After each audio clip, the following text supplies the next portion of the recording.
Welcome, friends and collectors. You have joined me for yet another brand new edition of Diecast Emporium Military Mondays. You guys know the deal. Brought to you by SmallScaleHobbies.com. Visit SmallScaleHobbies.com for all of your military scale model needs. All right. You probably clicked on this video from the thumbnail and the model that you saw in the thumbnail. This is the Duck. And, yeah, you heard that right. Although, if you probably looked at the word, you're probably wondering to yourself, how in the hell did they get duck out of DUKW? Well, it's close enough, and the GIs thought so too back in World War II. But let's dive a little bit deeper and get a very brief history of how this truck-boat combination came to be and what was its main job or its main usage and purpose. Well, it's a 6-wheel drive amphibious modification of the 2.5-ton or deuce-and-a-half CCKW truck that was used all throughout World War II and Korea.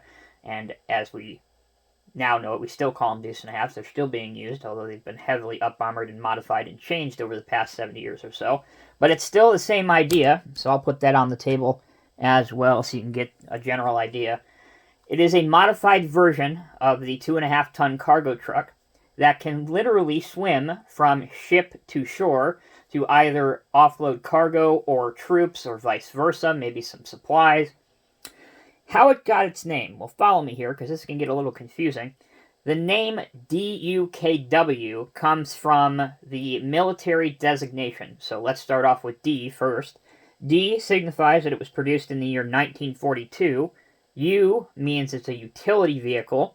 K means it's front-wheel drive, while finally W means it has a tandem-driven rear axle. So there you go, DUKW, which the GIs in World War II thought was close enough to a duck.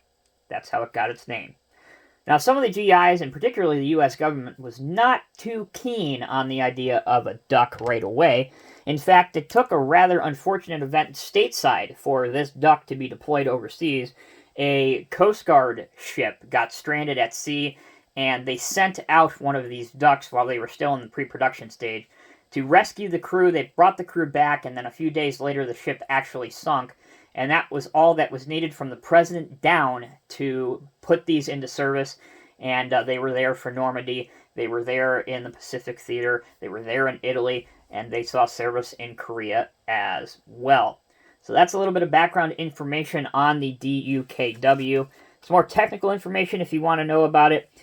Its engine was a GMC Model 270, which produced 91 horsepower. It had a payload capacity of 5,000 pounds, or 24 fully combat-equipped troops.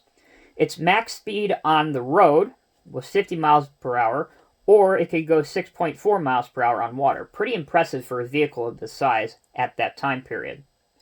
So, let's fast forward to today. If you live in an area with marine environments, particularly, obviously, close to some water, some shallow water, like rivers, for example, you can still see surplus ducks that have been pushed into civilian use. They tend to take a group of people out, kind of tour around the city, go in the water, come out. So that's where a lot of ducks have, you can still see them. Obviously, they're not in military colors anymore. They're mainly used as tourist attractions today, and some have ended up in private collectors' collections. There are a few that have made their way into museums throughout the world. But right after World War II, a lot of these surplus ducks went into police and fire service as rescue vehicles, obviously waterborne rescue vehicles. So this vehicle really enjoyed service to the country when you combine its military service with its civil service with the police and fire department for decades after the war. Kind of cool that even after the bullets stopped flying, if you will, that this was still serving the country as a civil servant. All right, transitioning now to the model that you see in front of you. Let's move this out of the way just a minute. We'll take a look at the box that this came in. This is a plastic kit that I did buy from Small Scale Hobbies. There is the box. It is a Keebri HO 187 scale kit, 18040 for reference. Now you'll notice on the kit, this is kind of a hybrid between a military duck and a later civilian duck. You can see that this is outfitted with all these different life rafts and stuff. It has an orange amber beacon light. And it also has this large kind of recovery crane on the back, or winch, which I opted not to put on mine, but it is included in the kit if you want to do that. So let's take a look at some of the pieces that are in here that I did not use, so you get an indication. Also, here is the instructional sheet. Pretty straightforward. Here you go. On the far right, you can see all of the different pieces over here. Get the whole thing in the frame. You can see all the different pieces on the spruce, where they go, a brief overview. Then you start by putting the thing together. I always recommend painting these before you do assembly. That's just the easiest way to do things. It was a pretty easy assembly, straightforward, nothing too terribly annoying or time-consuming.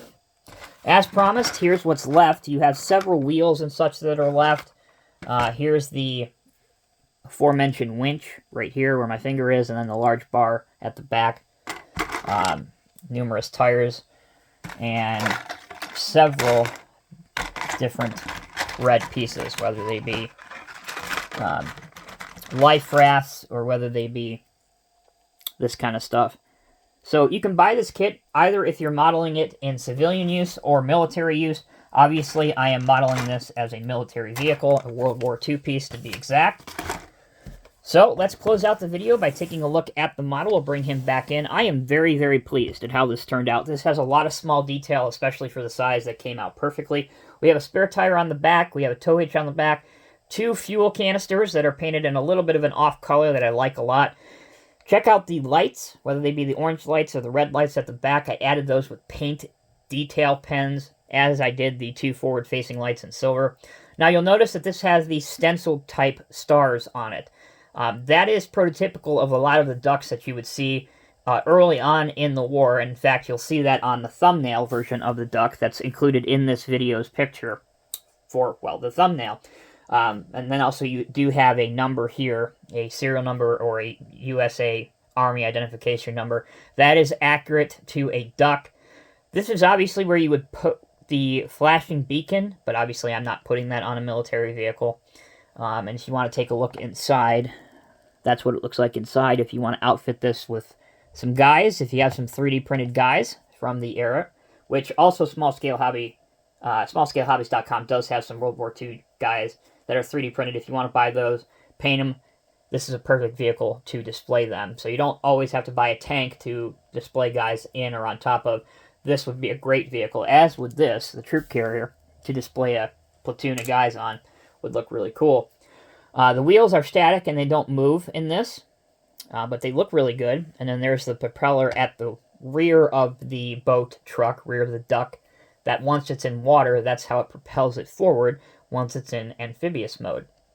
So that will conclude this week's edition of Diecast Emporium Military Mondays.